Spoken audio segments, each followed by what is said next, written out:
El 12 de abril de 1931 ganan las elecciones municipales los partidos republicanos, con lo que suponía el fin de la monarquía, y se establece la Segunda República Española.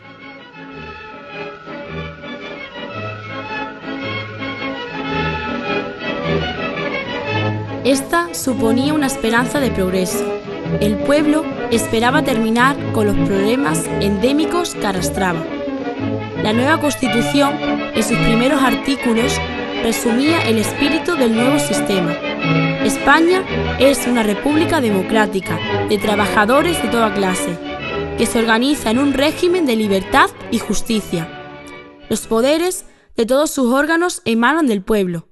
Además, la Constitución declaraba que España era un Estado sin religión oficial. A la gente del pueblo se la diferenciaba bien entre católico y protestante, ¿verdad? Porque no iban a la iglesia, los protestantes.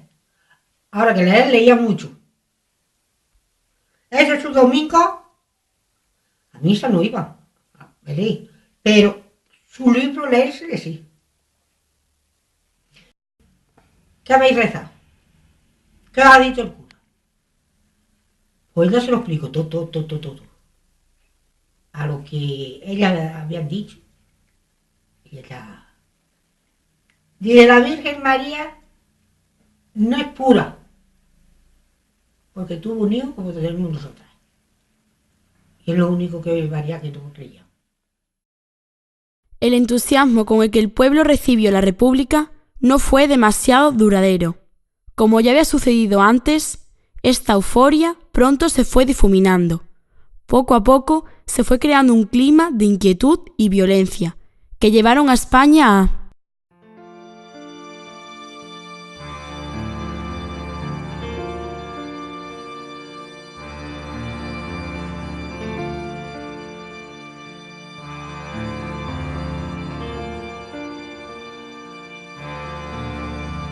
El 18 de julio de 1936 se produjo el alzamiento militar que fracasó en su intención de tomar las grandes ciudades del país.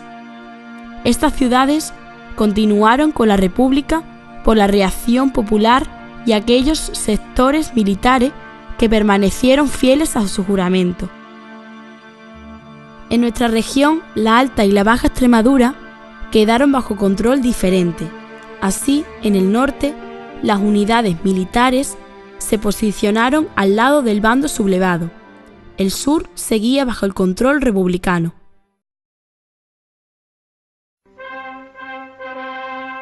Los militares sublevados debían elegir una ruta para llegar a Madrid desde Sevilla. Se decantaron por seguir la ruta por Extremadura para poder apoyar las columnas en la frontera de la Portugal salazarista y unir las zonas nacionales del norte y del sur. Se organizó la columna Madrid. Hasta mediados de agosto tomaron gran parte de los pueblos y ciudades de la provincia de Badajoz. Recuerdo de ver en el pueblo a los soldados, a los milicianos, antes de la guerra, los milicianos, no de cuando vinieron los soldados, que por cierto nos asustaron porque vinieron los jefes de militares amenazando con pistola, abrir las puertas, poner banderas blancas, y entonces mi padre colgó unos colchones allí delante de la casa, de la puerta, delante de la puerta. Y nosotros éramos unos muchachos chicos y después no nos enteramos prácticamente de nada. Veíamos los revuelos que había por allí, la gente que corría, venía, entraba, salía, pero que no comprendíamos nosotros lo que era eso. Ese para allí, para aquellas piedras y para allí, aquello estaba todo lleno de gente. Aquello estaba todo lleno. Con decirte que mi padre tenía un panizal bastante grande y en 2 días se lo cogieron. La gente que estaba allí. Si habría gente para allí me diga. Si por el camino venía una de gente. Sí, el que estaba mi tío Manuel, que era capitán de republicano, estuvo en un campo de concentración en Valencia. Y hay una cosa curiosísima, mientras estuvo preso, mi abuelo, que era un hombre muy cerradito de campo, que no sabía leer ni escribir, se fue desde aquí, desde Badajoz, vino del campo, cogió aquí un tren y fue a Valencia, con una dirección de una familia de Valencia. Todos siempre lo hemos recordado como una cosa que no nos explicamos, cómo mi abuelo fue capaz de llegar a Valencia. Y llegó a Valencia, llegó esa familia, fue a ver a mi tío al campo y luego se volvió para atrás. Había estado en la Codosera y en Alburquerque, pero nunca había venido a Badajoz. ¿Y cómo fue capaz de llegar a Valencia? En ambos bandos se produjo el mismo fenómeno, la intención de exterminar al adversario. En Extremadura, una vez tomadas las localidades, además de la férrea seguridad impuesta por el bando vencedor, el miedo habitaba en las calles. Aquellos que se habían significado con la República o las personas que eran sospechosas de simpatizar con esos ideales temían la posible denuncia anónima de vecinos. Muchas veces se trataba de pura venganza, o por las enemistades pasadas o el intento de sacar del medio al dueño de una propiedad que se deseaba usurpar. Y a los que estaban fichados como rojos se les quitó las tierras. Entonces mi padre tenía en alquiler de una señora viuda que su marido lo habían fusilado. Entonces mi padre se le mandó una carta que la renta de ese terreno no se le podía pagar a esa señora, sino se le pagaba a uno que había puesto el gobierno. Entonces mi padre, cuando llegaba la hora de pagar la renta, no podía ir a casa de la dueña de la tierra, tenía que ir a un señor asignado en el ayuntamiento para pagarle la renta. Nos crucificaron ahí en el ayuntamiento, como al Señor, vivo. Luego tuvieron los actos de ir a por su madre, a ver si los conocía estando ahí. Ese era un dolor muy grande. Yo, muchacha, estoy y de que los vi, me harté de llorar, también. Su madre se cayó rodando, y los vio así, y lo haron así.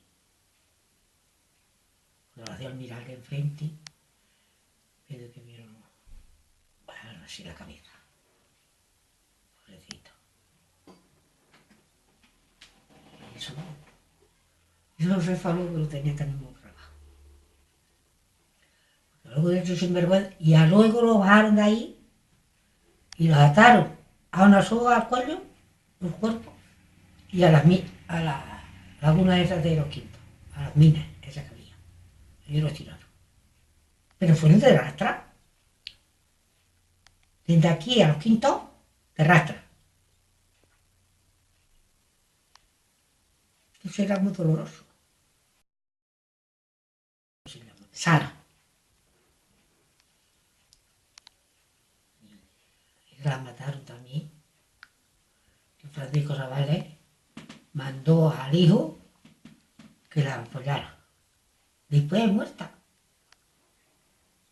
Y si no lo haces misterio, que no lo haces, te mato a ti.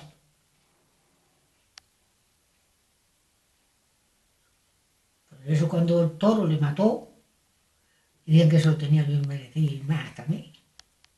Yo recuerdo entonces de unos hombres mayores que había en el pueblo que cogían a las mujeres que las llamaban ellas rojas, a ellas las llamaban rojas y las cogían y las pelaban, las purgaban y las hacían pasear por el pueblo haciendo sus necesidades.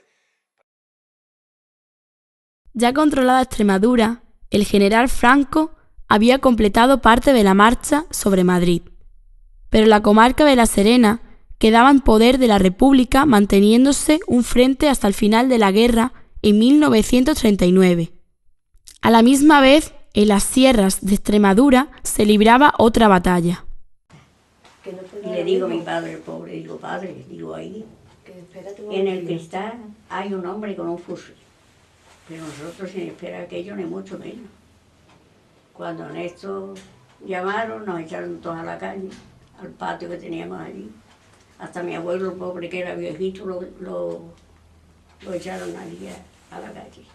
Y todos con los fusiles apuntándonos a tope. Total, no pasamos miedo. Y los aviones cuando venían a matar, que lo veíamos tan clarito, cuando iban a matar la Sierra La Malena.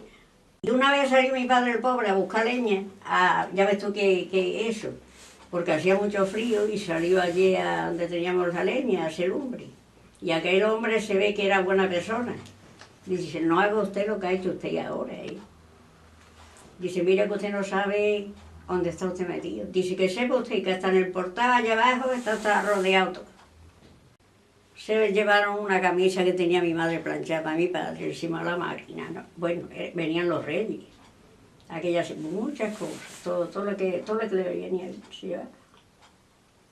Y nosotros por último ya, yo como era ya mayorcita, pues oía que se llevaban a las muchachas mayores, ya no tuvimos que dejar el cortillo solo y venirnos a casa. Y un día, una viajera que había, la Tellesa que se llamaba, que venía de Alburquerque a Badajoz, arriba en el Alto de los Conejeros, los maquis la tirotearon las Tellesas, hirieron al conductor y el conductor pudo aguantar llevar las Tellesas hasta el parador de San Juan, a 3 o 4 kilómetros, y salvó a la gente, pero el hombre luego murió.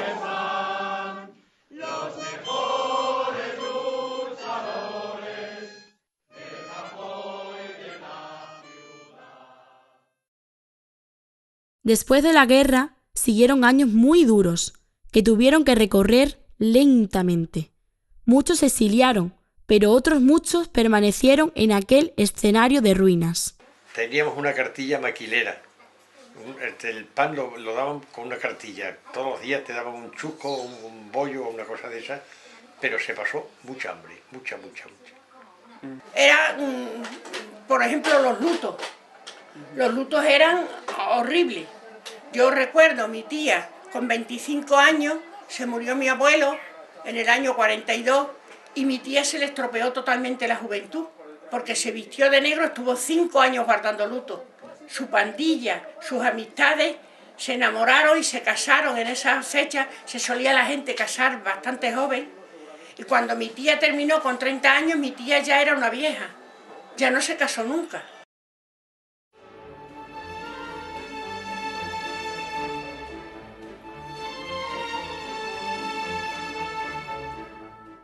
La vida volvió a surgir poco a poco.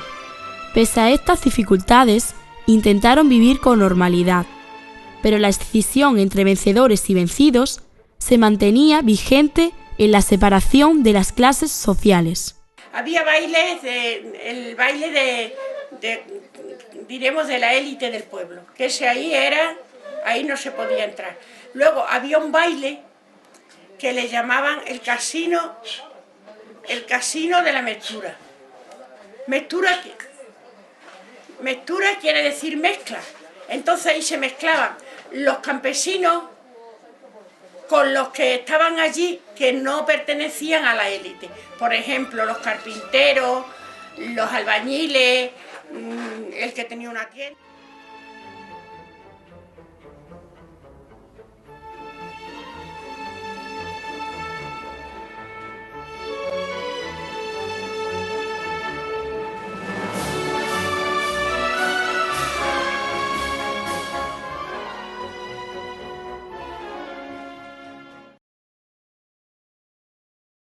Tú vencerás, eres la voz del futuro, tú vencerás, tú vencerás, tú vencerás, eres la voz de este pueblo, tu libertad, tú vencerás. El 20 de noviembre de 1975 muere el dictador. El régimen, que permaneció durante 4 décadas, comienza a desmoronarse. Se abre un nuevo periodo. En mi casa había 2 tendencias políticas. La parte conservadora la vio con más pena, y la parte progresista pues veía que con ese fallecimiento, que por cierto se esperaba, pues llevaba una larga agonía, pues se abriera la apertura política. La etapa previa a la transición recuerdo alguna huelga que fueron reprimidas por la policía, y luego más tarde ya pues huelgas, unas por motivos políticos y otras por motivos económicos. Participé, si no en huelgas declaradas y formalizadas, en manifestaciones de los estudiantes. Bueno, pues en mi familia la llegada a la democracia existía como un poco de miedo, ¿no? más que miedo era que no se sabía exactamente qué era la llegada de la democracia. Yo creo que hoy en el año 2010 que estamos, incluso hay personas que todavía no saben ni qué es la democracia. Se tenía ese miedo, esa incógnita que qué va a hacer la democracia, que qué va a hacer esto para acá, que qué va a hacer para allá, pero... Pues esperábamos esperanzas buenas para el pueblo español y la paz y la tranquilidad para todos. La ley de reforma política obligaba al gobierno a convocar elecciones generales. Pero antes era necesario legalizar los partidos políticos y formular las normas por las que debían regirse las elecciones. Ya por los años 70 pues oí hablar del Partido Socialista, del Partido Comunista, de las juntas democráticas, de las plataformas democráticas, del Partido de los Trabajadores, el PT, de la Organización Revolucionaria de Trabajadores, la ORT, las ligas trotskistas, etcétera, un sinfín de partidos que había en aquella época. El motivo fundamental de que la transición fuera pacífica, y es que se creó un partido de centro, cosa inusual en España, que siempre está izquierda y derecha, ¿no? El centro es una utopía, pero ese partido centro se formó con gente que eran liberales, centro izquierda, centro derecha, y ganó las primeras elecciones, con una gran mayoría. Y se olvidaron de la guerra para entrar en una democracia que sería buena y positiva para todos. Y de hecho los partidos que habían sido ilegales se legalizaron y todos firmaron un acuerdo de olvidar el pasado. Una de las asignaturas pendientes de la transición fue el olvido de la guerra y sus consecuencias. Aún hoy, las opiniones sobre nuestra memoria resultan dispares. Entonces, es lo que hay que hacer, es enterrar a los muertos, si quieren los familiares, no por la fuerza, porque los muertos lo mejor que hay que hacer es dejarlos en paz, que nuestros padres y abuelos que vivieron la guerra, ellos se perdonaron y eran los primeros que querían olvidar aquello. Entonces, que no se remueva el odio y el rencor, no sé si lo hacen por oportunidad política, por ocultar otros problemas, pero es muy grave que hagan eso porque hay muchas tiranteces ya y hay que procurar evitarlo.